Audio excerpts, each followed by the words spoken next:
After serving in the Marine Corps, deploying overseas 3 times, then going into law enforcement working with inmates, and even after retiring medically going into school for barbering at the age of 43, all takes bravery. Wanting to help people feel better about themselves when leaving the shop is what inspired me. Being one of the older students on the salon floor, I have learned that everyone is a little hesitant when they get to this point in school. Age plays no part when taking the plunge into something new. My passion to help others has been apparent all my life, but more so since I have had time on my hands to volunteer. Volunteering with the Red Cross and Team Rubicon, we tend to deploy to assist communities hit by disaster, people that lose everything.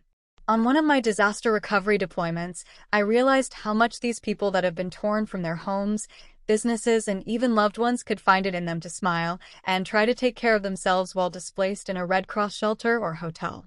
I decided I could make people feel better by offering something like a haircut besides a smile and an ear to listen. Challenges that I have overcome to get where I am today. I would start with dealing with my PTSD after deploying to the sandbox in 2003, 2005, and 2007. Overcoming sexual harassment in male-dominated careers was a struggle that took lots of counseling to get through. Medically retiring from the sheriff's department with no alternative form of employment was scary. In 2020, my stepson started Navy JROTC. At this time, COVID was affecting barbershops and salons, which is where I started to experiment with my own haircutting, coloring my wife's hair, and cutting my stepson's hair. The more I gained confidence, the more I realized I wanted to learn how to provide these services the right way. Daring to lead as a student means having the ability to push myself to try new things and help where I can to experience new things. Talking to the clients to learn from their experience, learn what they like, what they don't, and where I can improve, meaning I would have to be open to constructive criticism. In high school, I was in Marine Corps JROTC and was told by some of my male peers that I wouldn't be able to graduate boot camp. I took the challenge after trying college for a year and enjoyed being a Marine.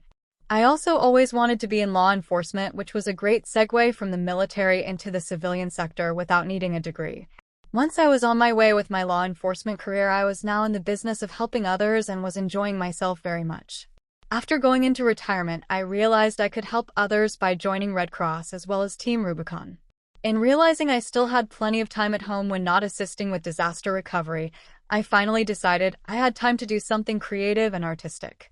Forcing myself to start all over in a new industry with most students half my age was not something I was looking forward to. However, this was the type of career I could see myself doing, where I could make my own hours, work within my physical restrictions, and still make people feel good about themselves.